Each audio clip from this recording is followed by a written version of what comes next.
चलिए आज बात करते हैं मिडिल ईस्ट में बढ़ते हुए एक बहुत बड़े संकट की। ये संकट भारत की सुरक्षा और हमारी अर्थव्यवस्था के लिए क्या मायने रखता है, आइए इसे समझते हैं। तो चलिए सीधे मुद्दे पर आते हैं।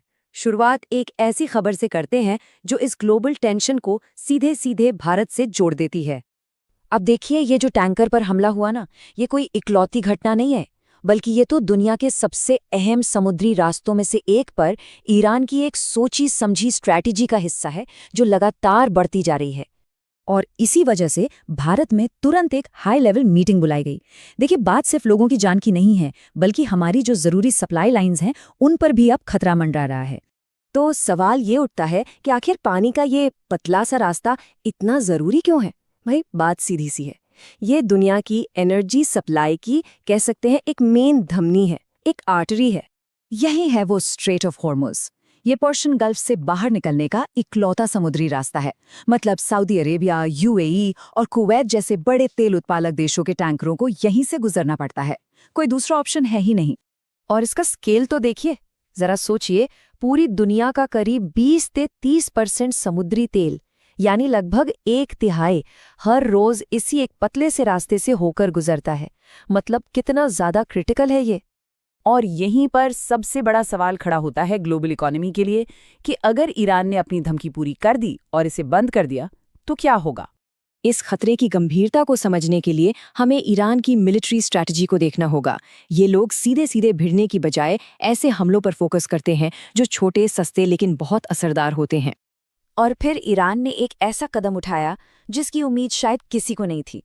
उन्होंने सिर्फ कमर्शियल जहाज़ों को ही निशाना नहीं बनाया, बल्कि इस इलाके में मौजूद अमेरिकन मिलिट्री सर्वेलेंस के दिल पर, उसके बिल्कुल सेंटर पर सीधा हमला कर दिया।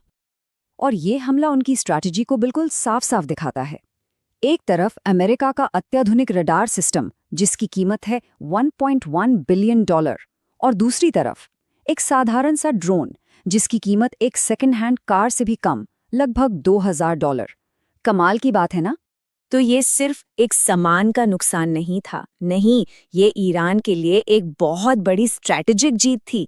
इससे उन्होंने दिखा दिया कि वो बड़े से बड़े और महंगे टारगेट पर हमला करने की हिम्मत और काबिलियत दोनों रखते हैं। तो अब घूम फिर कर बात आती है भारत पर कि ये सब जो हो रहा है उसका भारत से क्या लेना देना है।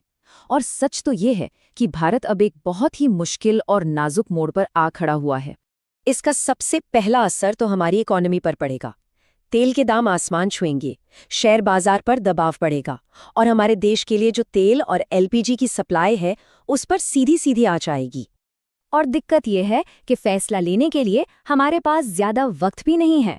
हमारी रिफिनरियों के पास सिर्फ 10 से 15 दिन का कच्चा तेल बचा है।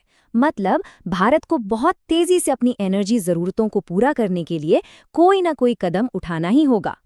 तो अब भारत के सामने 2 ही रास्ते बचते हैं और दोनों ही मुश्किल हैं। पहला, मिडिल ईस्ट से ही तेल लेते रहें, जो आता तो जल्दी है लेकिन अब बहुत रिस्की हो गया है।